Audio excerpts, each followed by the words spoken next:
All right, ladies and gentlemen, welcome to episode 16 of the Battered Mets Fan Podcast. I am your host, Primo.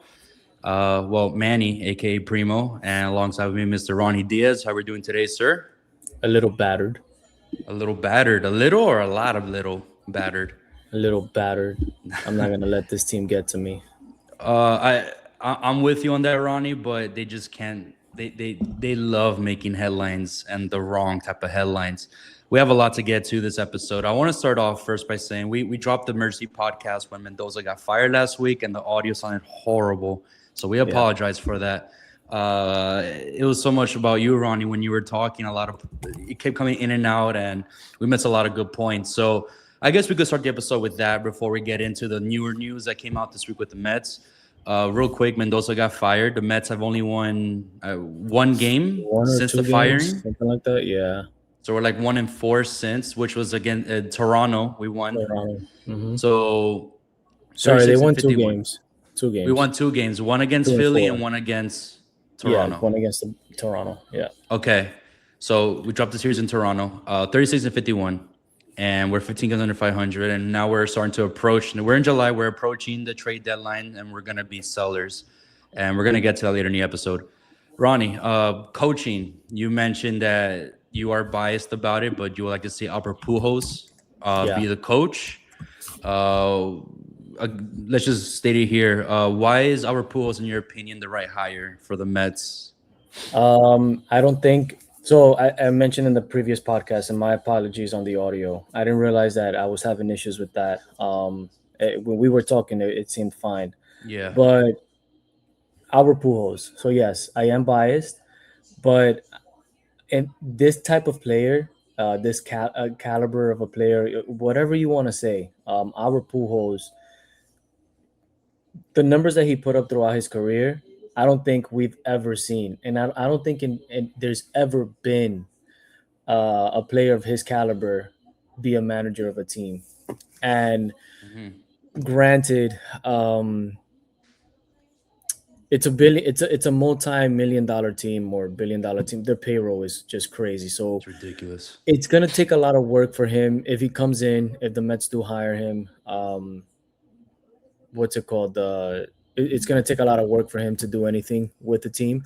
Albert Pujols, when he managed a team in DR for the Dominican Winter League, they won the league. Hmm. And when those teams, there's 4 or 5 countries that participate in the Caribbean series, and it's always the team that wins their league in their respective country. So Venezuela, Puerto Rico, sometimes, or lately, I don't know. I haven't really been up to speed with that, but Puerto Rico, DR, Venezuela, Mexico, sometimes Cuba, sometimes Panama. They play the Caribbean Series, and the top team of their league that wins the league participate and represent their country. And he won the league in DR. They went on to represent DR in the Caribbean Series, and they won the Caribbean Series. And then obviously we recently saw that he managed the DR team in the World Baseball Classic. Granted, he was given a squad, but the way he Hmm. handled himself, and the way he, was with the players, we got to remember he was a player and he loves the game. Top type type of player. Yeah. Hall of Famer, first ballot Hall of Famer for sure. Over 700 career home runs, over 3,000 hits, RBIs, I think, as well, over 3,000. 10 years straight from year one to year 10, more than 30 home runs, 100 RBIs, and 300 batting average. So that's my case for why we should hire somebody like Albert Pujols. His relationship with Juan Soto, and on top of that, he's only Hmm. 46 years old. Yeah. So he's Very young young. coach. Yeah, he's very young, and he's gonna come in proving a point. And he may not be as hard nosed as your top pick, Alex Cora, Yes. but this guy knows baseball. So yeah, Yeah, and it makes total sense for the Mets to look at that, especially because he had interest in the Mets, and of course Juan Soto. You mentioned Juan Albert Pujols' stats. You kind of you say those stats, and I kind of feel like that's Juan Soto's ceiling. Like he could manage to reach those numbers when his career is said and done. I'm not saying that it's likely because those stats are very unique. Pujols was a yeah, one of kind player, but you would want him in a scenario where Juan Soto is working with a guy like that. It would make sense. So that was the point that Ronnie was trying to make last week, and um, I'm on board with it. If we don't get Alex Cora as number one, but we're not gonna get into that right now. Let's talk about the fresher news that came out. So Ronnie, besides the Mets losing, that doesn't make the headlines. It seems to be the drama that's starting to stir up behind the scenes. Now, you and I have been saying for the last 2 weeks now, if you look back at the episodes, we're going to find out a lot about what's going on with the Mets behind scenes. Usually, when a team becomes a circus and people start to leave, the wheels start to fall off and a lot of stuff come out. So, since the last episode, Eric Chavez did his podcast and he said some very interesting things. And then Steve Cohen finally addressed the media. So I want to talk about Steve Cohen because that's the biggest news. He addressed the fans. He addressed us, Ronnie. He heard us, and he said a lot of interesting things. Some that I feel like wasn't necessary at all. And we need to talk about it, Ronnie. So I guess I'll start with this. What stuck out to you? But from whatever he said, what stuck out to you the most? Did he start off his statement saying that this season did not go the way they wanted, Yes. right? And in the Yes. same breath, he said that David Stearns is adaptable and that changes are going to be made again, and that he's not going to be part of the changes. I mean, if you're going to say that the season turned out bad, that it didn't turn out the way you wanted it to.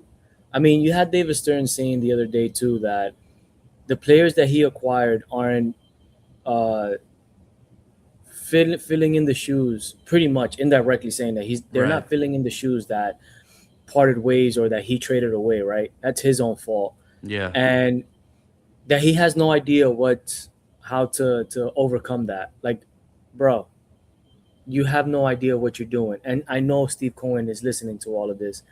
He has He's to. watching how this season is going down. He's watching how these players that David Stearns acquired, who he let go, and for him to say that David Stearns, the season didn't go the way he wanted it to or they Yeah. expected, and that David Stearns is not going to be moving. Now, it is expected for GMs not to leave so fast or get fired so fast. The person or the role that usually gets looked at first is the Yeah. the manager, Unfortunately. which unfortunately was hmm Carlos Mendoza. We called for his firing a long time ago, but it's because we were looking for some accountability. Now the Yeah. Mets are 2-4. Obviously, he's a the coach now is He's just just a fill filling in. in. Yeah. Yeah, he's just Just a filling fill in. in. So I don't think at this point anybody's taking it serious. But bro, I mean, come on. You can only win 2 games and they still look dead out there. I saw Juan Soto's stats. The dude only has 17 home runs and 39 RBIs. Yeah. It's Do you know what that underwhelming. says? Do you know what that said? Carl Schwarber has, I think, over 60 RBIs or over 50 RBIs, something like that. And Juan 30 Soto home still runs, has 31 only home runs. 39. 17 home runs and 30. That means you're hitting a home run with an average of .9 men on base every time. That's bad. That's, yeah. Or over 1.1 maybe. Yeah. Um, that's just telling you the direction that this team is headed for the season. And I mean, it's part of it. I mean, again, it's health, roster construction that we mentioned. We talked about this in the last episode. We won't get too much into it, but Stearns created a roster where he was banking on guys being healthy. That if they are available, it is a talented team. But because a lot of injuries and the way things have gone, total miscalculation. He didn't take for account that players got to be healthy. I would rather invest in players that play every single day than bank on the guy that had one healthy season out of the last 8 or 9 seasons where they were not available. So this is all on Stearns, obviously, and we won't get too much into that. But it's just what's frustrating. I'm not even trying to defend Juan Soto. He needs to, obviously do better. But a lot of the Mets core, the I'll put in quotes, the baby Mets, they're not helping Juan Soto in any bit with availability or just hits. I mean, if you look at the guys hitting above Juan Soto for like the first 1 or 2 months of the season, Juan Soto was just batting with no one on base. And I will say, for what it's worth, with Juan Soto, he still is not. How can I say this?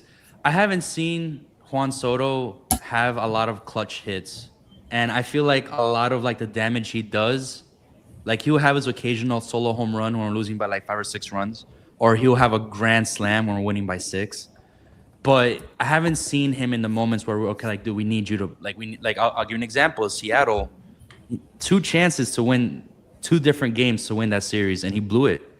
And this is an occurring thing with Juan Soto, and it's very frustrating. But anyway, speaking of Juan Soto, because I don't want to get too much into that, Ronnie, the one thing that stuck out to me, well, 2 things, but number one, because it's going to cause a split in the Mets fandom and a civil war essentially in our fan base. What he said about Juan Soto and Francisco Lindor was very interesting, because we heard rumors and we theorized it's very strange, these two, when they interact with each other. And you called it out opening day when it happened, that they didn't look at each other in the face. It was just a weird dap up, right? Apparently, Ronnie, they didn't get along last year. Now, the way Steve Cohen phrased it, he says that it's not a big deal anymore. They're getting along this year, and that whatever happened last year was basically last year, right? The thing is, Ronnie, we didn't know that at all. So it's confirmed. They did have issues, right? Because it was all speculation. Now they do have issues. Yeah. How do we know that it's solved this season and that it's all fine according to his sources? Because what he did was he gave us the groundwork now that there is issues. There was no follow-up to, okay, how, why, like what happened. There was no follow-up. There's nothing. That was just thrown out for us to consume. So for at least what it's worth, we're taking it by Cohen's word that everything is fine between each other. But if you look at the body language and availability and the coincidences, I don't know, Ronnie. I really don't buy that. I feel like he's just trying to push that narrative out because it might be too obvious, and he wants to make sure that he doesn't want that to continue and put the team in a really more uncomfortable spot between the 2 stars, because that would be the last. I don't know what you want to say. I feel like that would be the last, I guess, nail in the coffin for this season. Is now you have like a split between your 2 superstars, and you might have to consider getting rid of one of them, which is not going to happen. But you know. But you see the territory that we're in now with what Cohen said, right? Because now we have to create this narrative where we need to try to figure out what can we do? What can Stearns even do about this? So, Ronnie, what'd you think about that when he said that Juan Soto and Lindor had issues last year and that everything is cool now, everything is fine this season? I'm actually kind of surprised that he touched the topic or that answered the question. What do I think? I don't think he's aware of what's happening on the field. And you mentioned the other day, a few episodes back, that you don't think that they're watching the baseball games because they haven't came out and spoken. They're always putting out positive tweets. They're hiding. And if there's any proof that they're getting along, I don't see it. I may not be watching the games, but you know what? We have social media. Yeah. Just the other day, Francisco Lindor. I'm just saying an example. Yeah. Francisco Lindor committed an error. The inning went on. I think Shamanai was on the mound, and what they showed was that he got upset because he was pulled from the game. Manai was pulled from the game due to his error, but I think he gave up a walk after that, something like that. Francisco Lindor's error prolonged the inning. Anyways, I saw that on social media. If Lindor and Soto were getting along, or that the beef is out the window, then we will see it on social media. And I don't see any clip or any proof that they're sitting next to each other or even talking to each other when they're in the dugout. And it just so happens that sometime for the better part of the season, one gets hurt, the other one is playing. And then when the other one comes back, the other one gets hurt. In this case, when Lindor came back, Juan Soto was day-to-day. But I think they're both back in the lineup now. And weird. If they were getting along, this team will be playing different, and the Different vibes, energy. the energy, exactly, it would be a lot different. When Yeah. we opened up the podcast, the first episode, I mentioned something about having too many alphas on the team, and I saw a little comment on that video stating that if the whole thing about having too many alphas on the team is true, then the Dodgers wouldn't be where they're at. The Dodgers don't have that many alphas on that team. There's only one alpha on that team, and everybody follows him, and that's how it is everywhere, right? Yeah. You can pick and choose who anybody thinks the alpha is there, um, but no, I don't think that's the case. And they got a Lindor, coach. I don't mean to cut you off, but and they also got a coach that knows how to manage the personalities on that Dave, team and make sure that exactly, just everything's in order. Just want to throw it out there. exactly. Dave Roberts is old school, and Yeah. the Dodgers, the 3, 4, 5 owners that they have, Yeah. They're on the hired a same good page. GM. They hired a good GM, and that GM hired, and bro, he still has a job with the Dodgers. If Yeah. you remember, the Dodgers would always choke. Yeah. They would always choke. Dave Nonstop. Roberts was Nonstop. always giving a good team, and they would always Guarantee it. choke, right? But Yeah. now they Guarantee it. finally got their shit together. Anyways, yeah, the whole thing with Lindor, where Steve Cohen said there's no captain on the team, and then bringing in Soto and giving him that kind of contract, obviously it was a big blow for Francisco Lindor. Yeah. I don't know if the man is hating. I don't know if Soto just doesn't like the way Lindor carries himself. We can always speculate. Yeah. They're not getting along. They're not. It's still the same old thing that we saw on opening day when they came out. I and it's a frustrating thing because we always mention Lindor, how he frustrates us, that you and I were not always, we don't want to hate on Lindor. This is not a I hate Lindor segment or anything like that. It's just he, how can we say this? He's just someone that we kind of expect more out of him, right? But before Juan Soto, we always just said I mean, at the end of the day, he's our captain, right? Mr. Smiles. Yeah, But Lindor has a track record, and he does like to stir up drama, or it seems like drama always seems to, the saying, drama always follows around you. I mean, look in the mirror, and that's where it comes from, right? And Yeah. now a situation involving Lindor again with Juan Soto, and we're not going to trade him. We can't trade him. No one's going to take that contract.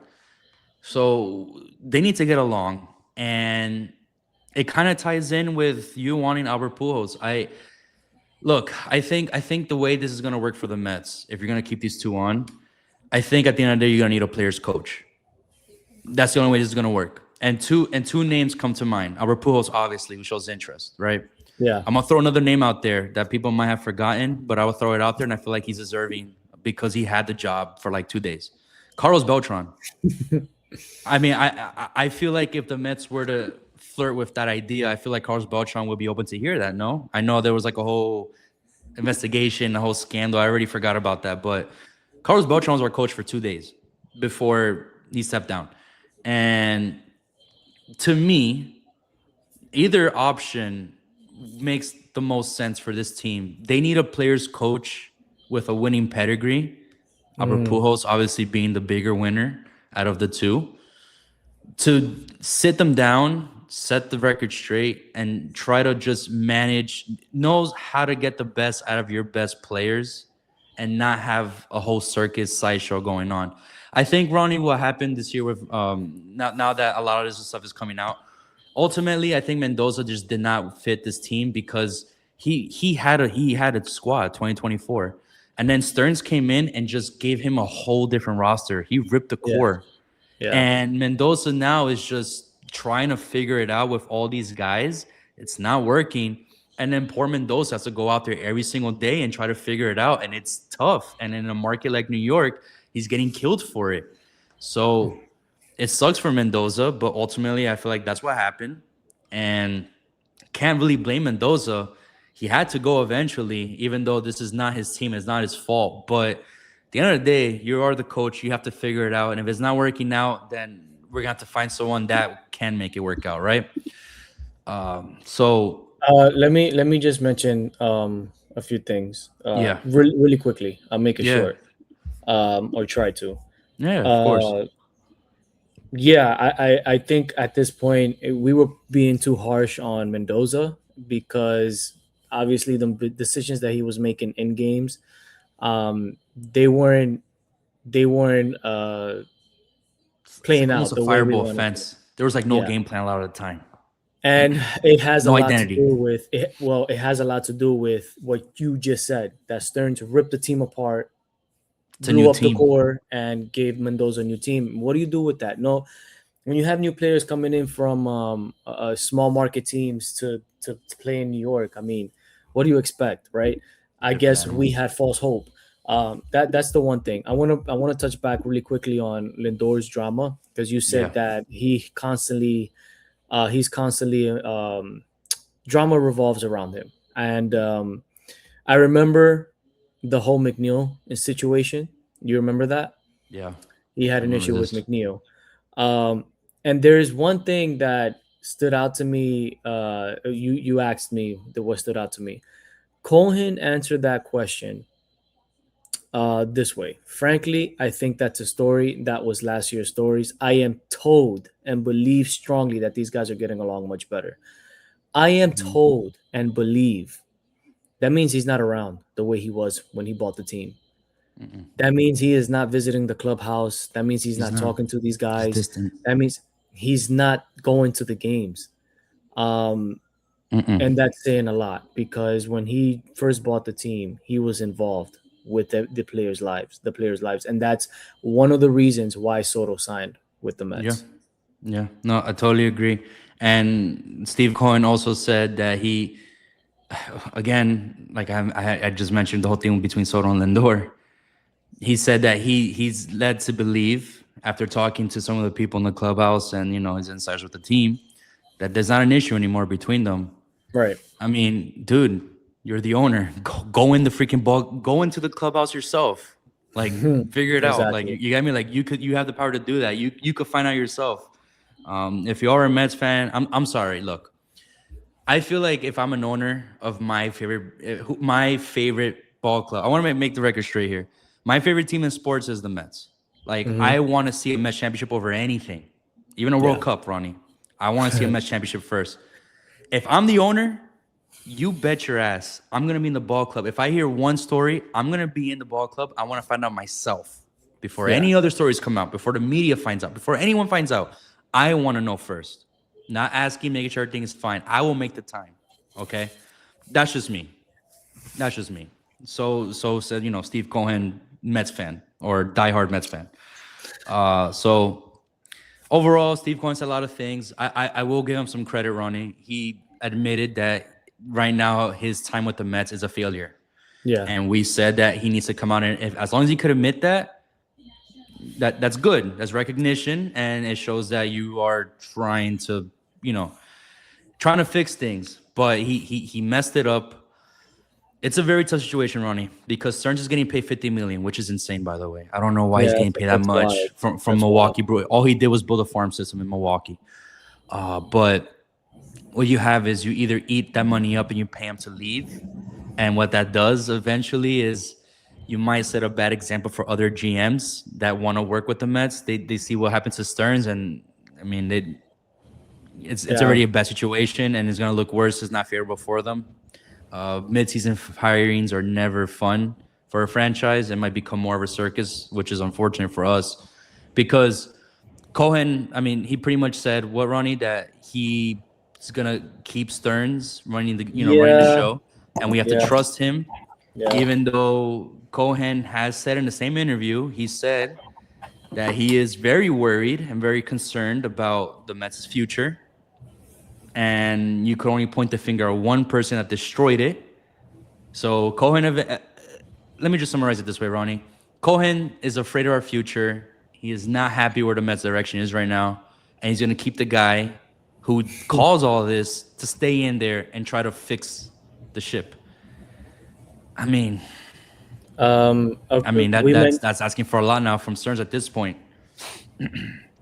Yeah. And real quick, Ronnie, because Stearns now has the green light that Cohen is saying that his seat is not as hot as we thought it would be. Maybe Stearns doesn't have as much pressure to do something about it. Because Cohen, in the interview as well, said that he acknowledges his screw ups and he'll be the first to tell you, him being Stearns, he'll be the first to tell you that he knows he messed up. Well, that's funny you say that because in all the press conferences, he has not told us that at all. He has Yeah. doubled down on his philosophy and has completely not admitted that, yeah, I messed this up. So I don't know. I don't know, Ronnie. It's just a really weird and just not a fun time to even look for the future for the Mets with David Stearns running the ship or driving the ship, I should say. There's not much Steve Cohen. All right. So after all of that, after all is said and done, there's not much that Steve Cohen can do right now. No. It's the middle of the season. He's not going to get rid of Stearns. And Stearns is a billionaire. He knows how to run a business, right? Obviously, he hired the wrong person to operate this franchise, but he's not going to put his dirty laundry out there either. He'll admit that it was a failure and that his tenure as an owner has been a failure. But right now, just imagine what the headlines would be if Steve Cohen threw David Stearns under the bus. And you just said it. If he gets rid of Stearns and buys him out of his contract, how would other GMs feel about going to New York? And I think that's why Steve Cohen is doing that. We don't know what's going to happen after the season finishes. Maybe at that point, Steve Cohen will get rid of Stearns, or they may mutually part ways, right? Yeah. Because that makes better headlines than Steve Cohen fires David Stearns, especially after what he just said, because it's the middle of the season. But we don't know what's going to happen. Steve Cohen is thinking like an owner and like a business owner. So yeah. That's We'll have to see. That's my way of thinking. What'd you think about Eric Chavez and his podcast? Not a lot. I'll tell you this, Ronnie. I don't know what stood out to you. Obviously, the Juan Soto thing. Juan Soto is the center of attention in this episode. Jeez. I mean, rightfully so. You're getting paid that much money. He needs to.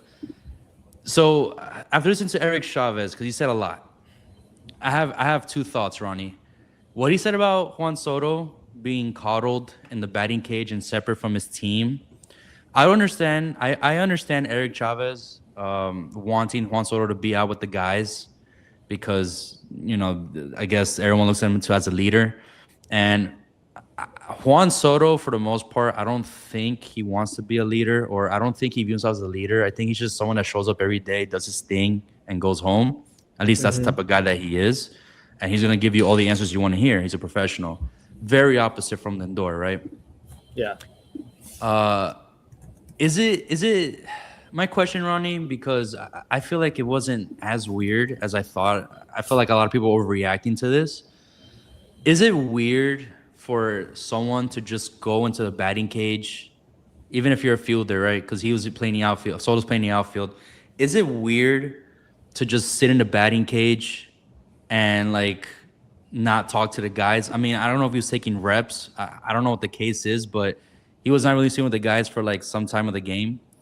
And Eric Chavez had a problem with that. He went to Stearns, and then Stearns says, well, the other guys need to understand that they're not Juan Soto.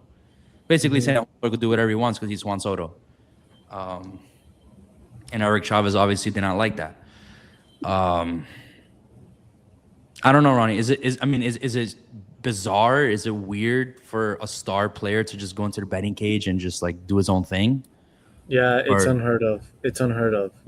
Really? Yeah. You're part of the team. Why are you going into the dugout? I mean, I don't have much to say about that.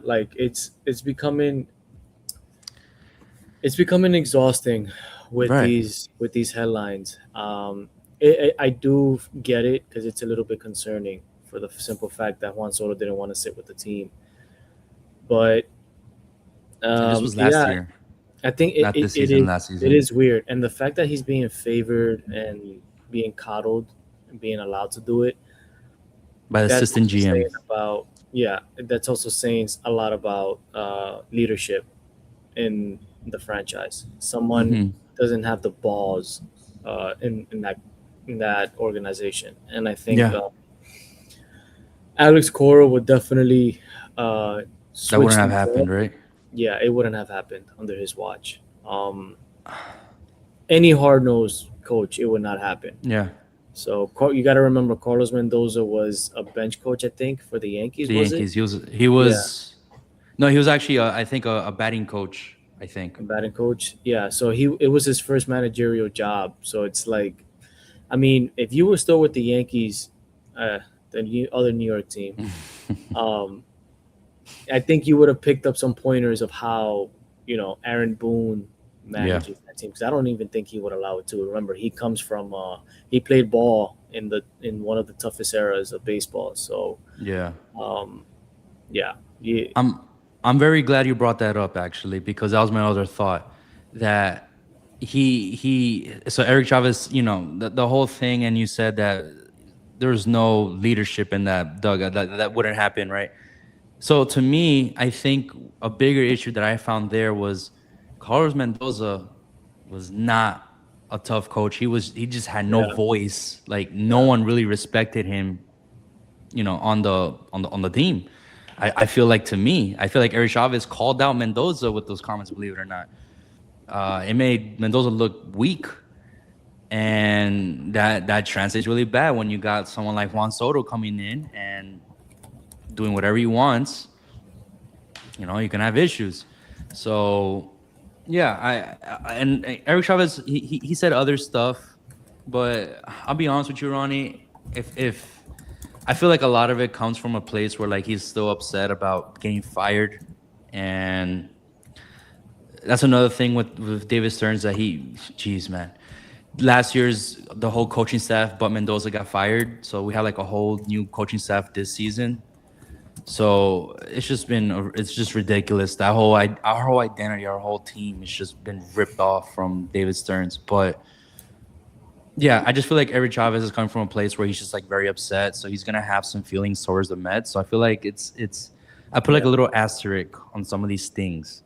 But it Hmm. goes back to what I said earlier in this episode, Ronnie. We're gonna hear a lot of stuff about this Mets team, and it's gonna continue to grow deeper and deeper. And as long as Cohen and Stearns keep talking, they might end up giving us more insight on what the hell is going on, and it's gonna stir up more. I don't know I don't even know what I'm looking for anymore. I don't know the words I'm looking for, but it's just gonna stir up you're throwing more fries into the burning oil pan or whatever you want to say. It's just you're adding more oil to the freaking burning oil into a dumpster fire. Yeah, So it's just gonna get worse for the Mets, and it's gonna be very exhausting. But essentially, that's all it was. Ronnie, I'm gonna throw you some quick questions and just quick answers. All right. The baby Mets, right? Our core: Mark Vientos, Mauricio, Brett Beatty, and Alvarez. Who are you gonna keep one out of four if you were allowed to keep one? Brett Beatty, You bro. really? You're First, gonna keep Brett Mark. Beatty? Yeah, I liked Ronnie Mauricio because he had won the MVP. What's the equivalent of the MVP award in DR before he got hurt? Mm-hmm. But that dude is not the same player coming back from injury. Yeah. Alvarez. Francisco Time to Alvarez move swings on. at anything. He Yeah. swings at anything. He's Bad at bats. terrible, Really bad at bats. Yeah. terrible. Yeah. And Mark Vientos, we already know. Yeah. No need to It's rip him more. it's unfortunate that that happened to him because he had to learn a new position. But Mm-hmm. yeah, bro, I mean, it's just looking bad for him. So Brett Beatty seems to be the one that looks like he does have. He wants to play. He has more energy than all those guys. Francisco Alvarez has some energy, like he shows that he cares. Yeah. But I think Brett Beatty is the one that cares the most out of the four. Okay. Yeah. Um. So the trade deadline is coming up, obviously. Who do you think gets traded? More likely to get traded. Who was it? Minter, Peralta. Basically our bullpen. And Clay Holmes. Who do you think out of all those arms? Who do you think gets dealt? Peralta for sure, definitely get dealt. You Don't think Clay know how much. Holmes? Possibly. The one that I'm scared of them shipping out is Brazoban. Brazoban, yeah. Yep. But it's more than likely because the Mets are going to try to build up their farm system again, especially. He's our best piece.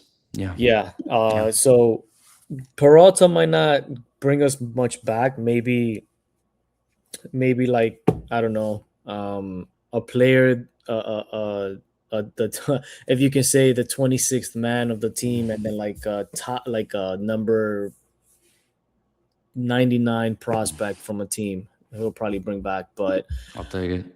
Brazoban and Clay Holmes might be out because if a team is trying to build up the farm system, those two are going to bring us a lot. Yeah. Okay. Real quick, I just saw this. I'm looking at the stat right now. Frankie Montas, 2 years, 34 million. Jorge Polanco, 2 years, 40 million. Luis Robert Jr.'s 20 million plus a 2 million buyout. Simeon, 72 million. And Bo Bro. Bichette, 126. So $304 million right there. And all those names, I mean, yikes. Yikes. I would ship out Bichette, ship him back Yeah. to Toronto. Toronto still loves him. He was emotional talking about it in Toronto. Yep. Never seen that from Bo. Ronnie, if you He needs to grow his hair back. real quick, last two questions. Real quick. You're very biased, but I'll say it again to reinstate it so we're on the same page here. Cora, Beltran, Pujols. Who would you hire as your coach? Pujols. Pujols. The accolades, forget the numbers. The accolades speak for themselves. Fair enough. Yeah. And last but not least, if you could trade Lindor today, would you do it? Yeah. Yeah. Okay. No. That's good. No, Yeah. it's good to know. We'll discuss in the next episode. You can give your thoughts. I'm gonna give my quick thought. I won't go too much into it, but I feel like Lindor and Soto deserve a chance to try to play together if we hire the right player coach. I feel like they need one more chance to see if it works out. If it doesn't, then you have to rip them apart. But we get more in depth Yeah, with that. that's fair enough. That's fair enough. Get more in depth. Feel like there's something there. Ronnie, any final thoughts? No. Just Keep losing. What is it? What's the saying goes? Better luck next year. Yeah, that's better luck next year after game 2, game 3 for our seasons. Real quick, Met fans, we're playing the Braves this weekend. We're at Atlanta, 4-game series, and then we're hosting Kansas City, 2015. I guess Rematch. 2015 rematch. We could have done a little fun that's fine. The Mets are not fun right now. Well, next episode we'll discuss the 2 series with the Braves and we'll probably be really bad. We'll probably find out more extra juicy information on what the hell's going on with this team to shit. And then we could preview the Red Sox. We have a lot of things to say about Boston. By the way, Ronnie, real quick, happy belated Bobby Bonilla Day, payday. Sorry, we paid Bobby Bonilla his 2nd. contract, his $1 million contract. And speaking of Boston, real quick, Manny Ramirez got his last check. Oh, wow. His contract is done. Yeah. Wow. I didn't even Crazy, know that right? contract was still active. Wow. Manny Ramirez. Legend. Those are final thoughts. Recording July 2nd. So happy 250 to America. Everyone be safe. Yes, sir. Be responsible to the Mets. Fireworks display. That's not from our bats. That's from the City Field. Or they're going to be in Atlanta. Never mind. That's the only fireworks we're going to see on that ball game. Till next time, please like, subscribe, and share. Till next time, Ronnie. Hopefully the Mets don't keep giving us some BS stories. Yeah. We'll see. Peace, guys. Later.